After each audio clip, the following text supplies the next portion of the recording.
هاي ويلكم تو ماي نيو فيديو النهارده هيكون عن ايه هي الموضه اللي نازله في الشتاء بتاعه 2023. احنا كنا اتكلمنا قبل كده عن الموضه اللي كانت نازله في الخريف. احنا هناخد كل الموضه اللي موجوده في الخريف ونضيف عليها كل الموضه اللي انا هكلمكم عليها النهارده. ولو عجبكم الفيديو اعملوا لايك سبسكرايب اعملوا في الانستجرام بتاعي. يلا بينا نبتدي الفيديو النهارده هنقسمه لثلاث حاجات. اول حاجه فيهم هتكون البيسز او القطع اصلا اللي نازله موضه في الشتاء. تاني حاجه هنتكلم على الستايلات اللي نازله موضه في الشتاء.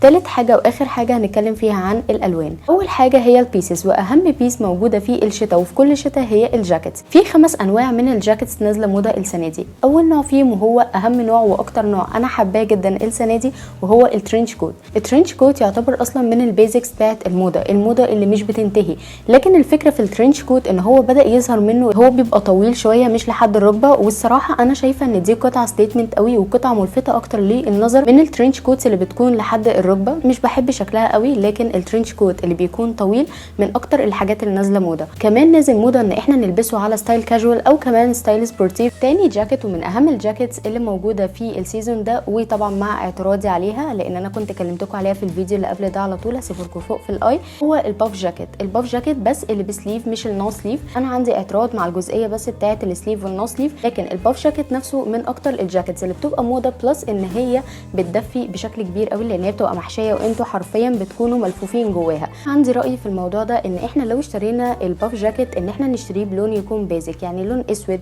كحلي ابيض كريم. ليه؟ علشان اقدر استفيد منه طول الوقت، لان انا شفته كتير جدا باللون الاحمر واللون البينك. الالوان دي بيبقى شكلها حلو، لكن المشكله فيها ان احنا مش هنقدر نستفيد بيها في كل وقت. ثالث نوع جاكيت نازل موضه السنه دي وهو التادي جاكيت. التادي جاكيت انا برضو عندي اعتراض على الخامه نفسها. بشوف ان الخامه نفسها اقدر انسقها بكذا طريقه او اقدر اخليها شكلها اليجنت.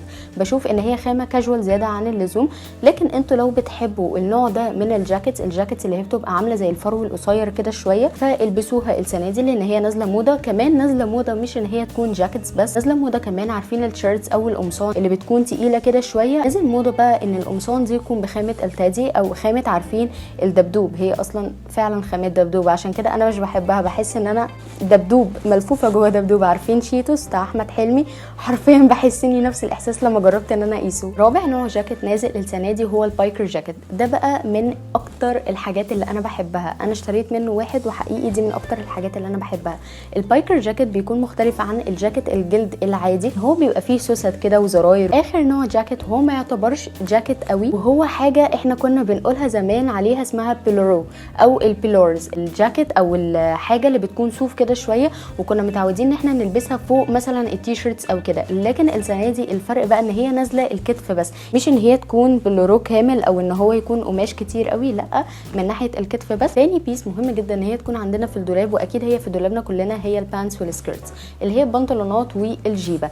البنطلونات والجيبه من الحاجات الاساسيه طبعا الموجوده عندنا كلنا. انا مش هكلمكم في الموضوع ده المره دي، هقول لكم على ايه هي الحاجات اللي نازله موضه في الشتاء بتاعه 2023. اول نوع بنطلون نازل موضه جدا هو الكارجو بانز. الكارجو بانز مع برضو اعتراضي على نوع الموضه ده، لكن انا ممكن البس حاجه زي كده مره او مرتين، لكن الصراحه مش في كل وقت، مش الستايل بتاعي قوي. في بيجز كتير جدا على انستجرام بتبيعهم بسعر يكون افوردبل شويه. تاني نوع برضو من الكارجو هو الكارجو سكيرت. الكارجو سكيرت دي انا كنت عندي مثلا سكيرت زي دي وانا في 6 ابتدائي، يعني عارفين متخيلين هي قد ايه قديمه.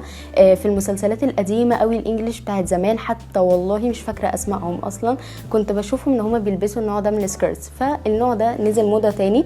انا مش حاسه ان انا ممكن البس حاجه زي كده، مش حاسه ان ده الستايل بتاعي خالص، بس انتوا لو عجباكم الموضه دي فروحوا اشتروها. تاني نوع من البانتس نازل موضه السنه دي وهو اللو رايز بانتس. وانتوا عارفين ان انا ماليش خالص في النوع ده من البنطلونات، اللي هو البنطلونات اللي بتكون تحت منطقه الويست.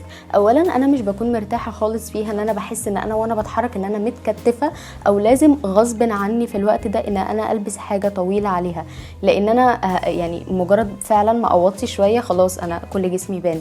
فالنوع ده من البنطلونات بالنسبه لي انا مش مريح خالص. لكن انا مثلا اعرف ناس من صحابي بيحبوه بيليق على جسمهم، فهو برضو على حسب شكل الجسم وعلى حسب انتوا بترتاحوا في ايه، لكن هو نازل موضه السنه دي، فلو عايزين تشتروه اشتروه. اي حد بقى عنده بنطلونات هاي ويست وبيحبها فيحافظ بقى عليها، لان هي هتبدا تروح من المحلات شويه شويه بما ان الموضه دي للاسف رجعت. ولو حد بقى ما بيحبش اصلا البنطلونات الهاي ويست فادونا احنا البنطلونات الهاي ويست وخدوا انتوا البنطلونات دي مش هنزعل. حاجه بقى نازله موضه السنه دي تانية وهي الفيزرز اند فير، اللي هي الفرو او خامه الفرو القصيره والطويله.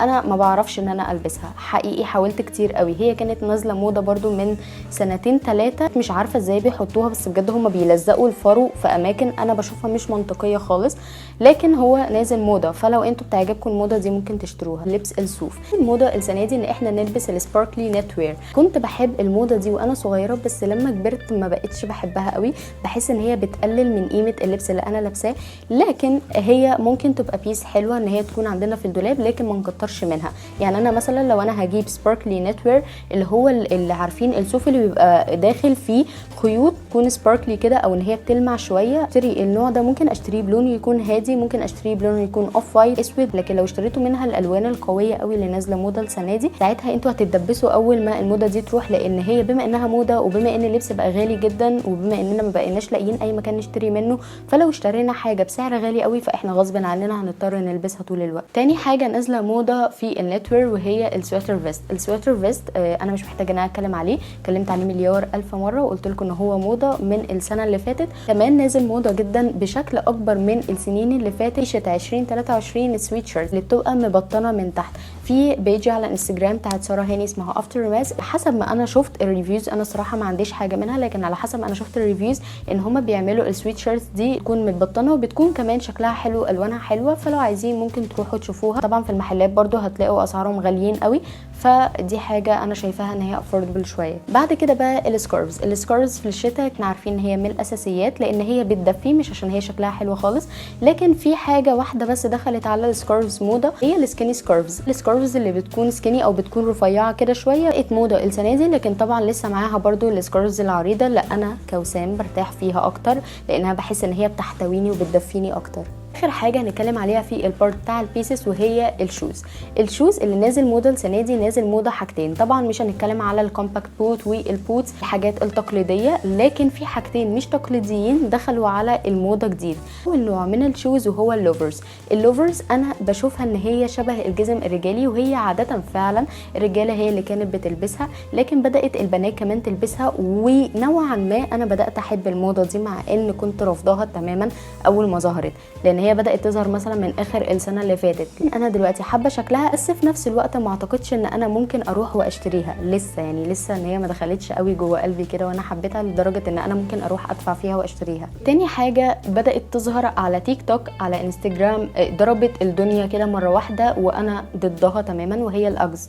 الاجز عارفين انا والله العظيم كان عندي واحد من وانا في ثانويه عامه مثلا، كانت ماما جايبه لي هديه والله. يا بصوا هو موضه قديمه ازاي، هو موضه من 2015 تقريبا، فانا ما بحبهوش، بحس ان هو حاجه فالجر، بحس ان هو حاجه مش موضه، رغم ان الناس كتير قوي بتحبها، يعني ده ذوق شخصي، لكن انا مش بشوف خالص ان هي بتدي شكل حلو، رغم ان مشاهير كتير جدا اللي لبسوه، لكن انا مش حابه خالص.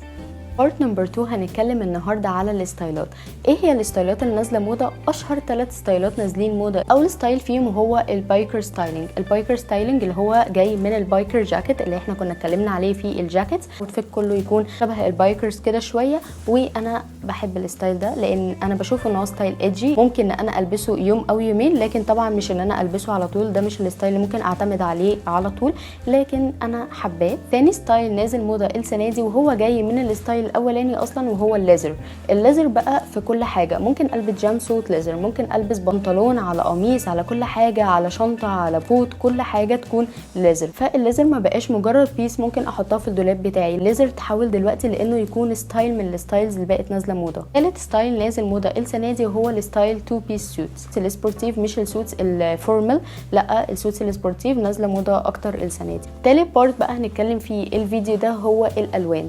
حقيقي البسوا كل الالوان، كل الالوان، فاتحه غامقه نيون، كل الالوان نازله موضه، لان انا شفتها عشان شوز بتاعت الوينتر السنه دي كل الالوان حقيقي شفتها، لكن التركيز كان على لون واحد وهو البني، الدرجه دي من البني. وانا كمان كنت قلت لكم عليها قبل ما تتشهر او قبل ما ناس كتير قوي تتكلم عليها، لان انا كنت شفت الفاشن شوز اصلا بتاعه شتاء من بدري، فعلشان كده كنت عارفه كويس قوي ان الدرجه دي من البني بدات تظهر موضه بشكل كبير قوي، ودي من الدرجات اللي انا بحبها جدا. بس كده ده كان فيديو النهارده، يا رب يكون الفيديو عجبكم واستفدتوا منه، ولو عجبكم اعملوا لايك سبسكرايب، روحوا اتفرجوا على كل الفيديوز اللي فاتت، وباي باي.